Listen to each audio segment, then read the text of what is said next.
Olá,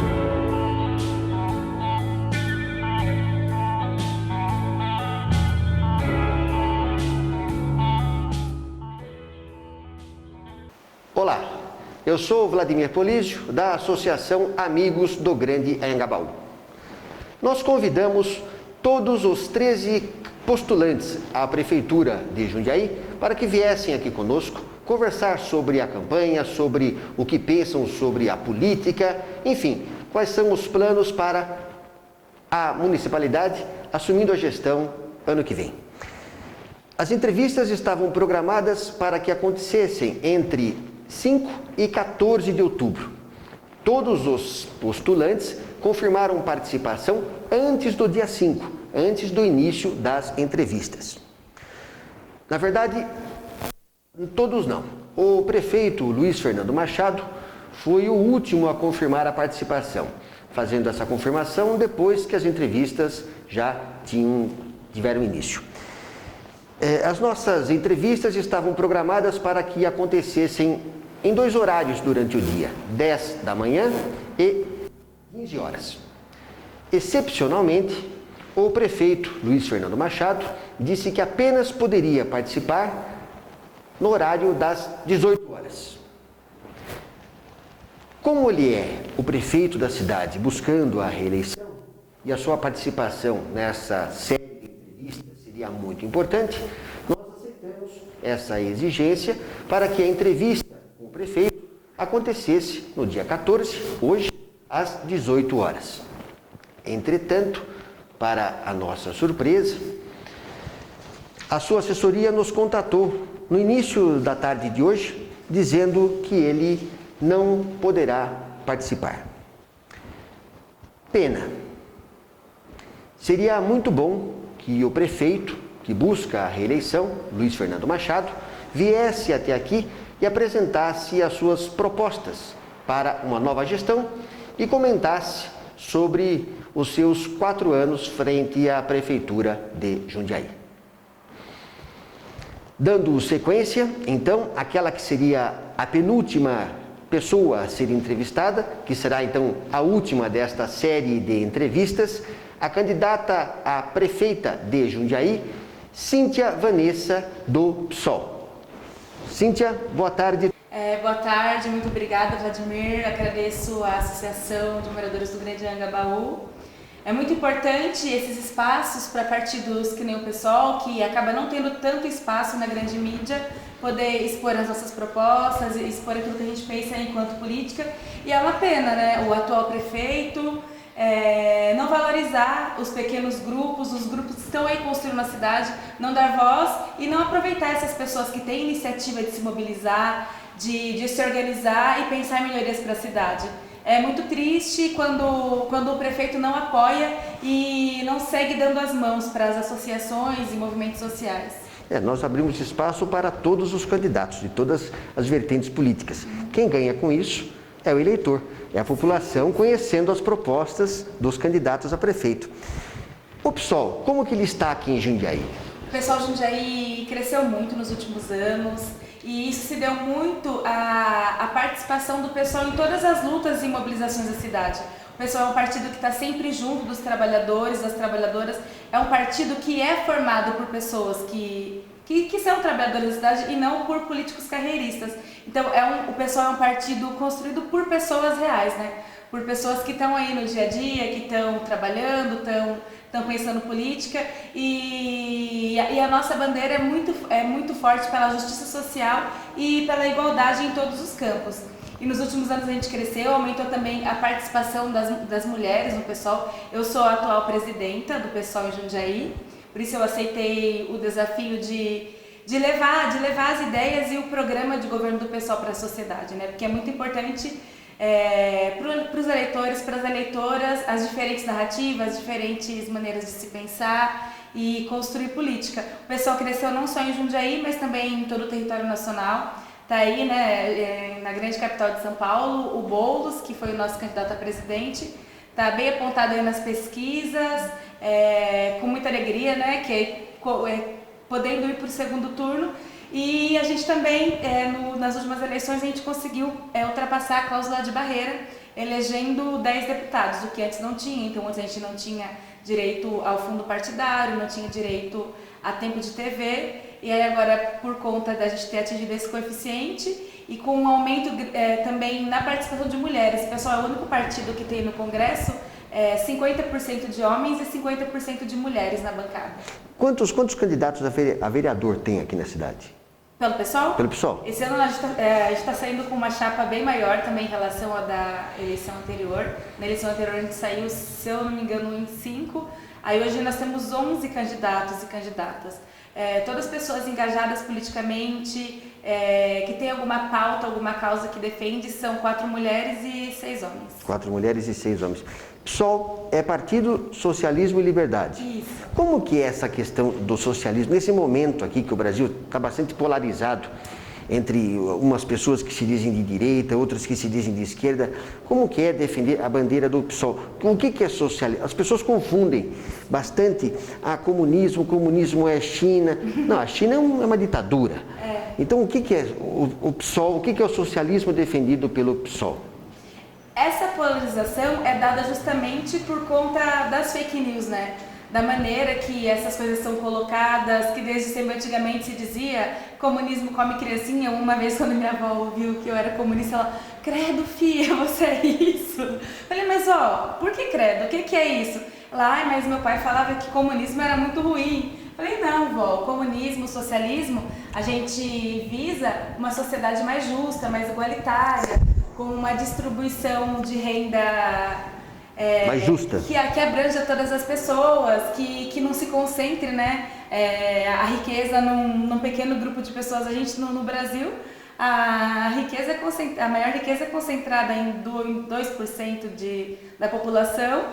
Nenhum país conseguiu chegar a essa ideia de comunismo. Não, nunca. É um ideal. Nunca chegou, é um ideal e ele é colocado, as pessoas acabam colocando de maneira equivocada, né?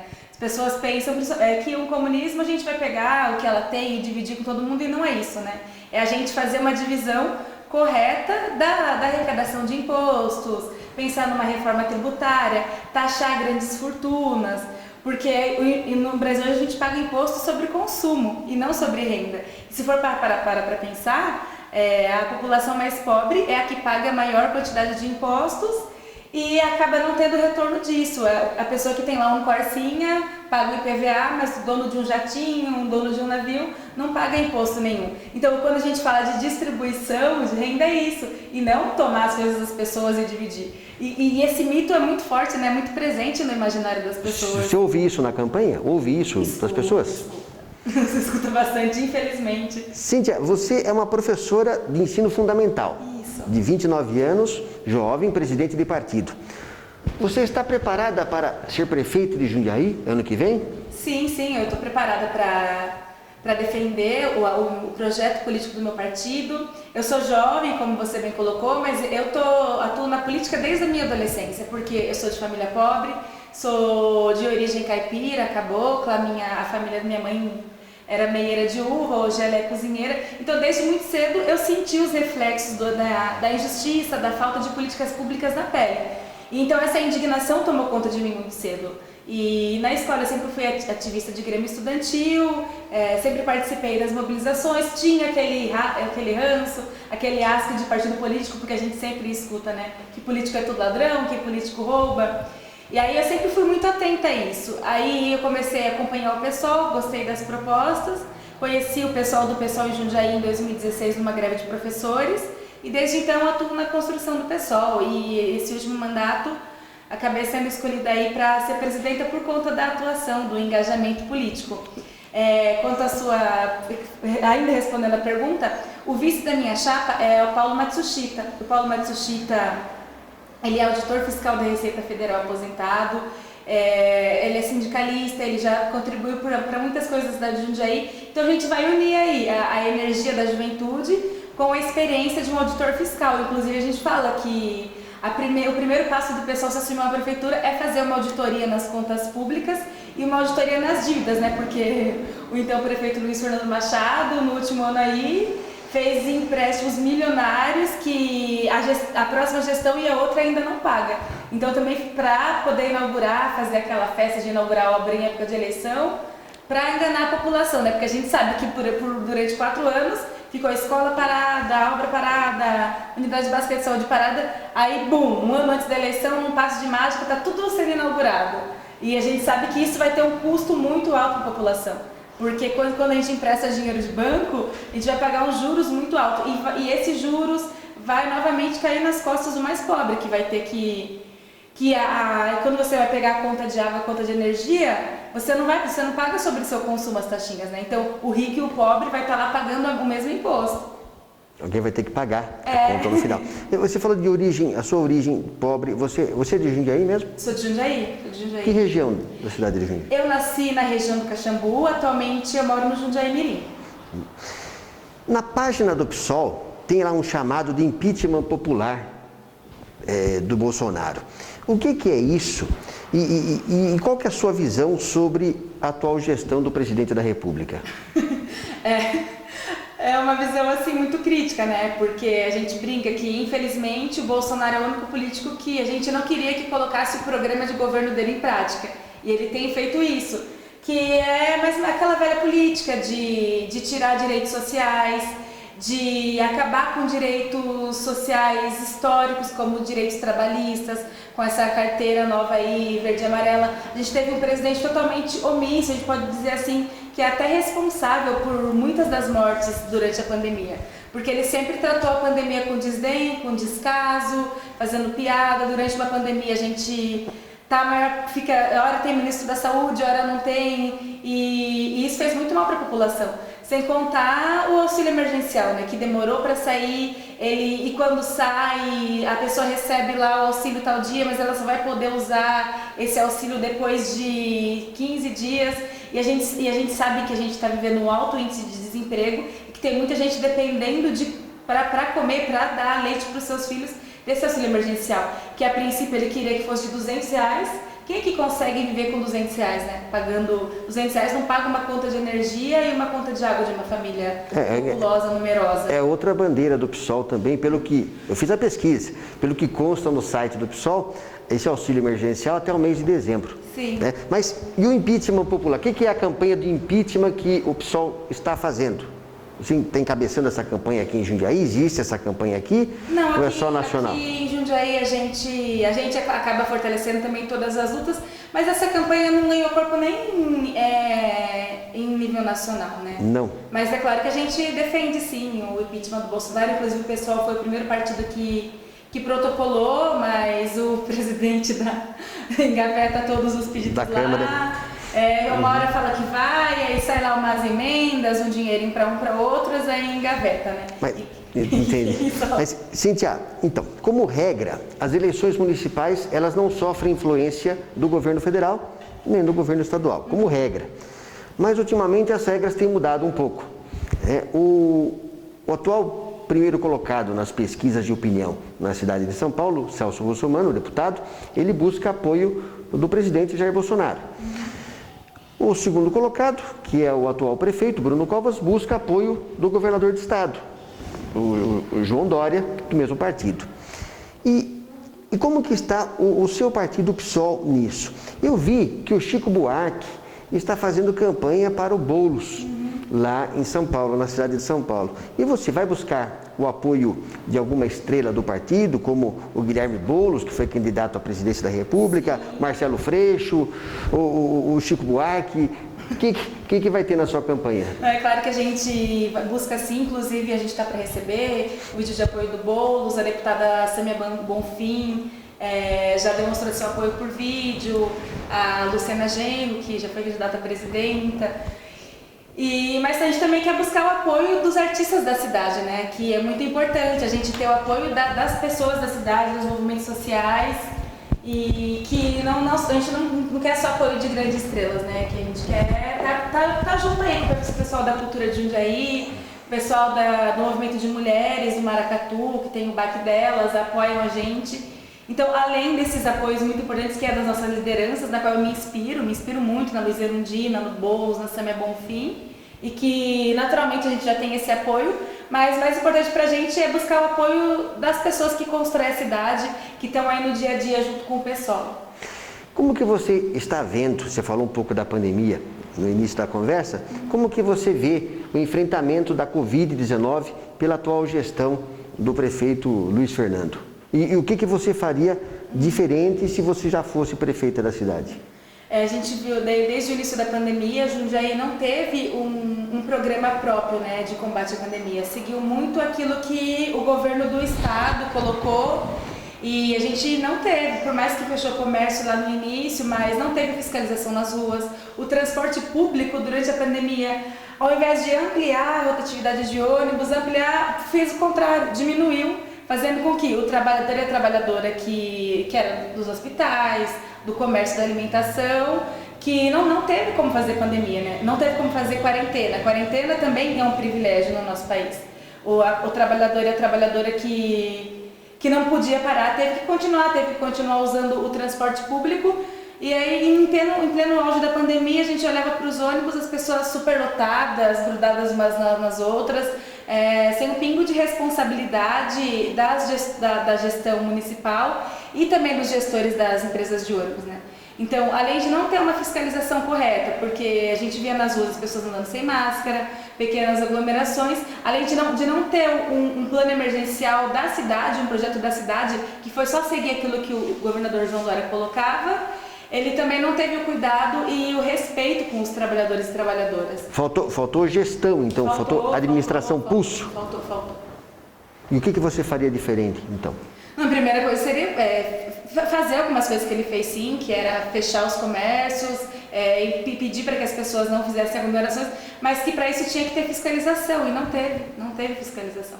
Podia ter usado a guarda municipal, o exército que fosse, mas tinha que ter fiscalização nas ruas. A gente poderia ter diminuído esse número de mortes que a gente teve na cidade. Da atual gestão, me diga um programa que você vai manter na sua administração e um programa que o atual prefeito faz que você vai cortar assim que você assumir o 8º andar no Paço Municipal. Manter nenhum, porque nenhum programa do governo Luiz Fernando Machado corresponde às demandas da população pobre de Jundiaí. Uma coisa que eu costumo falar é que Jundiaí é uma cidade linda, uma cidade rica. Jundiaí ocupa o 18º PIB municipal nacional. E só que é uma cidade confortável e bonita para as pessoas de classe média alta.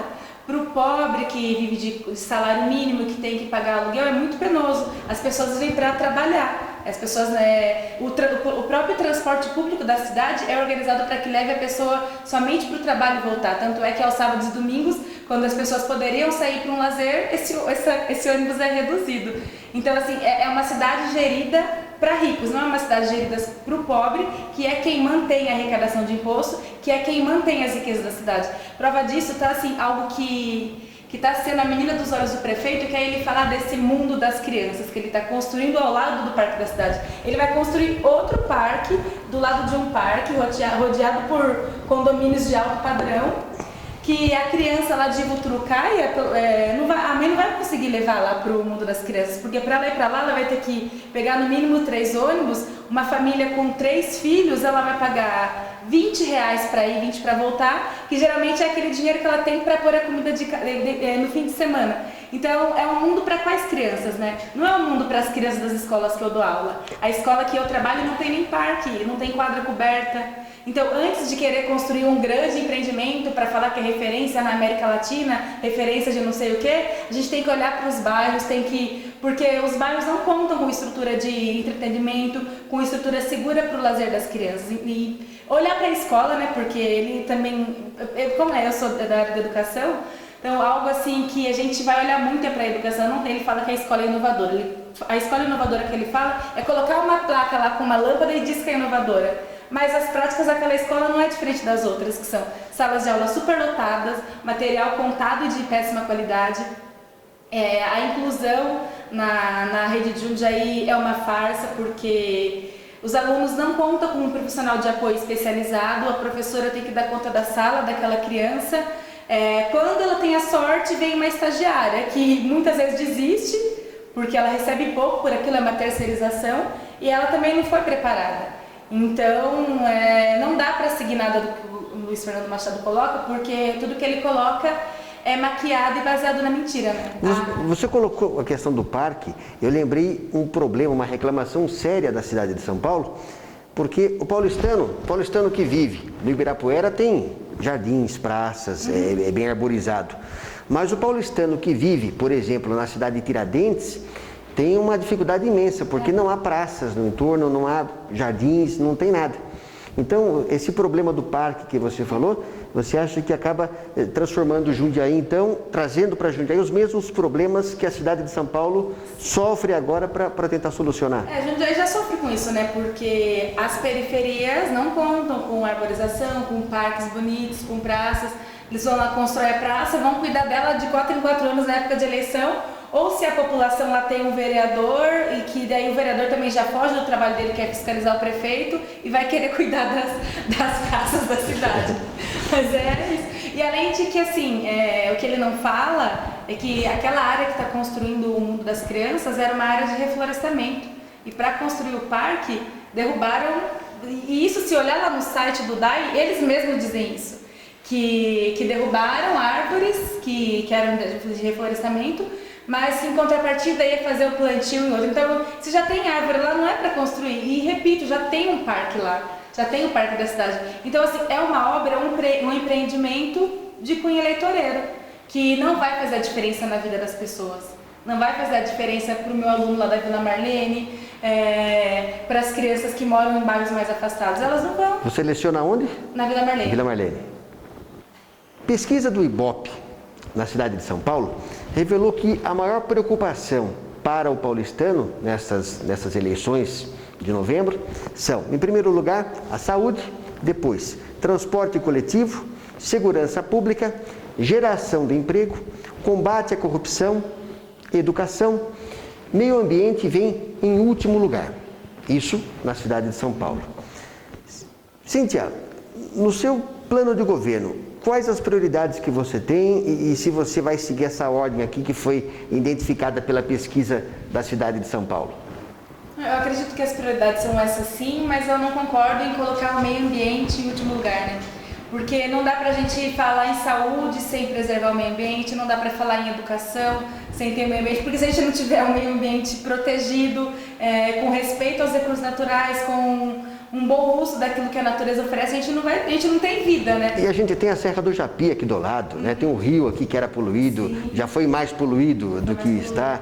Não, a questão falando do rio, a questão da água em Jundiaí, tem uma pesquisa, eu não vou me saber dizer a fonte agora, mas depois eu posso te mandar, se você quiser disponibilizar no link, que Jundiaí está entre o ranking das cidades com a água mais poluída, tem quase 13 tipos de agrotóxicos na água que a gente... Água de Jundiaí? Na água de Jundiaí.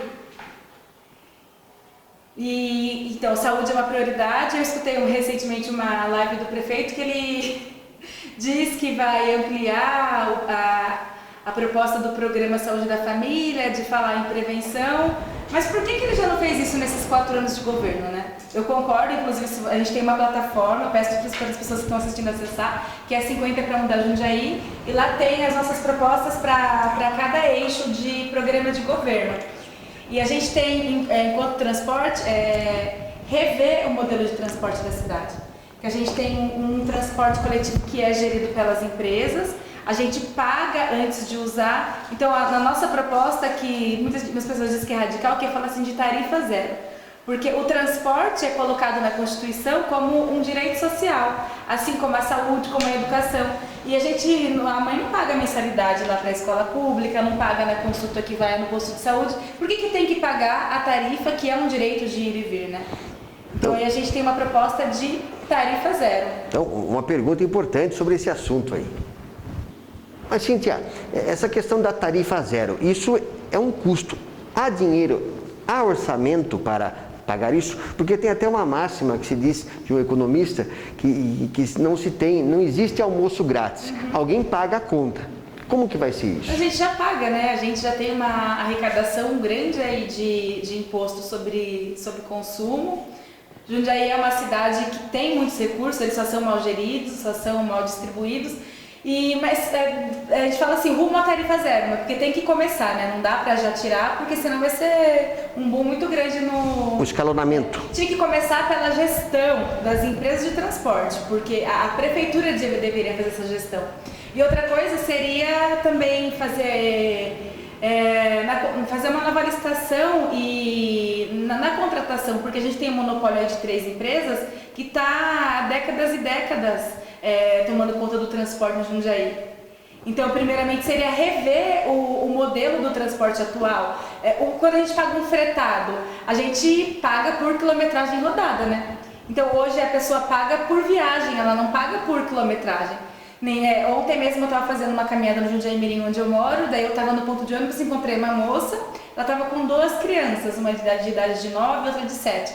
Os 3 pagariam passagem.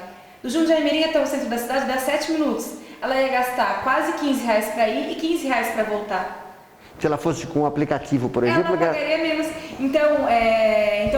Mas as pessoas não se questionam, né? Por que elas estão pagando tudo isso? E é muita gente pagando por tudo isso toda hora. Então, a prefeitura deveria começar fazendo a gestão dessas empresas, fazendo a contratação por quilometragem e não por pagantes. Porque a gente paga antes de receber o serviço. Porque muitas vezes a pessoa tem um cartãozinho, né, que para pagar um pouquinho menos, aí carrega antes. Então, assim, esse dinheiro já vai para a conta da empresa antes de receber. Antes de ter gasto, funcionário, equipamento. Sim, então, e a prefeitura não tem o controle, porque quem faz a gestão são essas empresas que estão aí há muitos anos e deve estar todo mundo ganhando com isso, né? Prefeitura, empresa, e quem está perdendo, como sempre, é a população que está pagando caro para andar no ônibus quente, lotado, correndo risco de saúde agora durante a pandemia. É sempre a gente que paga. E as prioridades do PSOL, então? O plano de governo do PSOL, o que você destaca? E pegar uma questão em cada área, os pontos principais, o que você destaca no seu plano de governo? A nossa prioridade, a nossa bandeira principal é a questão da justiça social, né? Então, assim, para a geração de emprego e renda, fortalecer o pequeno empreendedor da cidade, que são as cabeleireiras, o dono da lanchonete lá do meu bairro, e a prefeitura acaba dificultando muito a vida desses pequenos empreendedores, com uma burocracia que acaba não sendo tão necessária, uma taxação de imposto muito alta. Então, e são essas pessoas que geram 80% dos empregos na cidade. Porque grandes empresas vêm, fazem suas economias e voltam, né? Agora o pequeno empreendedor, o morador dos bairros da cidade está sempre aqui. Então é quem gira a economia, na verdade. Além de gerar 80% dos empregos, é o maior responsável por gerar a economia. E pensar na questão da economia solidária, de uma moeda social. Para a educação... Como assim, moeda social? O que seria moeda social? Seria assim, uma questão assim de troca. A gente tem muitas famílias é importante falar da questão da agricultura familiar, né? Que a especulação imobiliária da cidade está acabando com essa característica de Jundiaí de produzir. Então, assim, os grandes empreendimentos estão construindo grandes condomínios e a gente está perdendo a característica da cidade. E a agricultura familiar é muito importante, porque seria um dos nossos objetivos também incentivar a agricultura familiar. E incentivar de um modo com que, assim, uma agricultura familiar que também tivesse um cuidado com o solo, um cuidado com a água. E como incentivar essas pessoas? Com fomentos e também com isenção de impostos, se ela cumprir lá a regulamentação da quantidade de uso de agrotóxico, do modo que está fazendo o uso da água. E tentar valorizar também as pequenas iniciativas, que nem o uniforme. A Jundiaí fornece uniforme para as escolas. E contrata grandes empresas para fazer esse uniforme. Por que não buscar as costureiras de cada bairro e fazer uma parceria com elas? Então você vai costurar o uniforme das crianças do seu bairro. Então ia gerar centenas de empregos naquele bairro. E o custo, você acha que seria um custo equivalente? Seria muito mais caro? Sim, seria. Não seria muito mais caro. Geraria emprego e renda. Geraria emprego e renda. E ia valorizar quem está na cidade, porque muitas vezes a gente presta atenção lá nas licitações, acabam empresas que nem são da cidade pegando... Pegando os trabalhos sim, aqui. Sim. Isso seria a moeda social, a ideia da moeda social? Não seria a moeda social.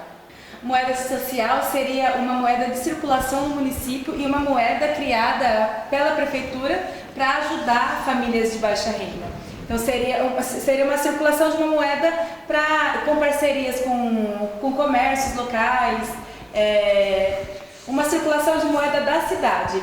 E ainda falando em geração de... Só local, então? É só local. Ok, uma perfeito. Circulação local, que seria para fortalecer, né, as famílias de baixa renda, as cooperativas. Ainda falando da geração de emprego e renda, seria valorizar os artesãos, os pequenos empresários da cidade de Jundiaí, que são quem gere 80% dos empregos e também grande parte da economia, né? De uniforme também você havia falado? Sim, sim. Vou dar um exemplo. A prefeitura poderia valorizar mais as pessoas e comércios da cidade. Um exemplo é Jundiaí oferece o uniforme para as crianças. E abre licitações milionárias que muitas vezes acabam empresas que nem são da cidade pegando essa licitação, tem problema na hora da entrega, problema no tamanho. E por que não chamar as cooperativas, as costureiras de cada bairro, formar cooperativas, aí isso vai gerar emprego para as mulheres do bairro, vai gerar renda e vai estar, o município vai estar ajudando as pessoas que moram aqui mesmo. Emprego e renda vai estar ajudando. A gente tem uma preocupação muito grande também com a agricultura familiar, que por muito tempo foi o carro-chefe da cidade, e com o avanço da especulação imobiliária, isso vem enfraquecendo, né? Então, dar fomentos para que as pessoas continuem nesse ramo de trabalho. Fomentos descontando impostos para aquele que conseguir seguir uma cartilha no plantio na questão do uso de agrotóxico, na questão da poluição da água. Então pensar em economia e geração de renda, mas também sem impactar o meio ambiente. Uma preocupação com a preservação. Jundiaí por muito tempo teve muito assim uma propaganda de que a gente ia ter água por muitos anos, né? A gente não escuta mais isso, né? As últimas gestões aí não têm falado, porque Jundiaí está prestes a viver uma crise hídrica e com isso o que vai acontecer? Coca-Cola vai embora, grandes empresas vão embora, levando muito lucro da cidade, deixando um desgaste ambiental e deixando as pessoas desempregadas. Então a gente tem que fortalecer os empresários, o pequeno produtor, o pequeno empreendedor de Jundiaí, pensando em facilitar a burocratização, pensando em fomentos para que essas pessoas não estejam despreparadas. A gente viu muito pequeno empresário fechando as portas durante a pandemia. Ainda falando da pandemia, né? E a gente não teve um plano de emergência da cidade para ajudar essas pessoas que geram emprego, gera renda e gira a economia da cidade. Então, outra prioridade seria a questão da saúde, que é trabalhar com a questão da estratégia do programa Saúde da Família. Os postos de saúde antigamente tinha clínico geral de manhã, à tarde, ginecologista de manhã, à tarde, pediatra de manhã e à tarde. Hoje, quando você vai marcar uma consulta, isso deve ser um problema aqui na região do Anhangabaú também, você tem que entrar numa fila para agendar a consulta. Porque a ginecologista vai atender só na quarta-feira à tarde, porque no outro dia ela vai estar em outras UBS. Então a estratégia Programa Saúde da Família seria ter uma equipe permanente, em conjunto com agentes comunitários. Ainda falando disso, Jundiaí tem uma questão tem um furo na questão da saúde mental, que está crescendo cada vez mais o número de pessoas com depressão, de pessoas tentando suicídio, e a gente não tem um atendimento humanizado e digno para essas pessoas. Então, trabalhar na prevenção disso também, com equipes de saúde da família, com agentes comunitários, psicólogos, educador físico, porque as doenças entram pela boca, né? Pelo nariz. Se fala muito em equipar hospitais, a gente tem hospitais super equipados. Eu sou usuária de todos os serviços públicos, eu não tenho convênio, eu ando de ônibus, trabalho em escola pública sempre, estudei em escola pública, então assim, eu já precisei usar o São Vicente, tem algumas queixas, mas assim, do atendimento quando você está lá, não dá para reclamar. Mas só que é super lotado, porque a gente não trabalha com prevenção. E quando você não trabalha com prevenção, em diagnósticos com antecedência, precoces, a gente vai tratar da doença e vai superlotar os hospitais e vai ter uma crise de saúde pública. Aí entra aquela questão do saneamento básico também, que previne doenças, melhora a qualidade de vida das pessoas. A prevenção é o melhor remédio sempre, né? Sempre. Então a gente, além de economizar, conscientizar, trabalhar em parceria, fazer uma fusão entre as secretarias de saúde, esporte, cultura, porque cuidar da mente também é importante, né? Uma mente doente é um corpo doente também. E então tem muita coisa deixada de lado e pensando em um pensamento só em fazer obras para se manter no poder, né? Então é um jogo político que eles fazem para se manter no poder e não para melhorar a vida da população. Cíntia, nosso tempo aqui é curto, então, por favor, finaliza em 1 minuto, nas suas considerações finais, o porquê da pessoa, do eleitor, da eleitora que ainda não decidiu pelo seu voto, por que vai decidir votar na sua plataforma no PSOL, aqui na Cíntia Vanessa, neste ano de 2020. Por favor. Primeiro, porque Jundiaí nunca teve uma prefeita mulher e é importantíssimo a gente aumentar a participação das mulheres na política, votar em prefeito, votar em mim como prefeita, votar em candidatas vereadoras. E porque eu sou a única candidata que conheço os problemas da cidade na pele. Eu sei como que está o sistema de transporte, porque eu ando de ônibus. Eu sei como que está a questão do posto de saúde, porque eu dependo do postinho de saúde.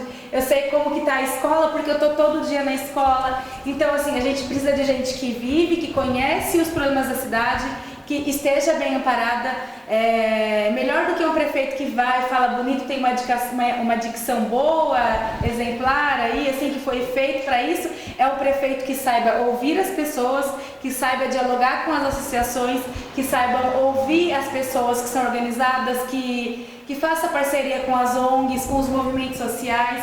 É um prefeito que esteja lá construindo política com as pessoas para pessoas e não um projeto de política do poder pelo poder, para se permear aí no poder de 4 em 4 anos, aquele jogo de troca de favores. Então eu peço para que votem muito para a gente construir política juntos e juntas. Cíntia, obrigado pela sua participação aqui no nosso bate-papo, na nossa entrevista aqui. Muito obrigado. Eu que agradeço e me coloco à disposição dos moradores e moradoras aqui da Grande Anhangabaú.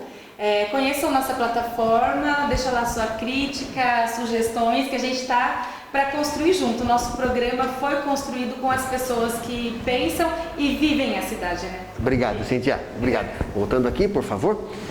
Eu convido você, eleitor, eleitora de Jundiaí, a conhecer os candidatos, as propostas dos candidatos e candidatas, as propostas dos 13 postulantes ao Poder Executivo Municipal.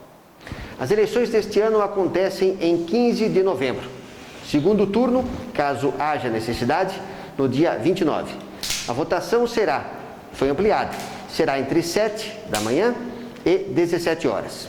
Os idosos, pessoas com mais de 60 anos, terão prioridade na votação entre 7 e 10 da manhã.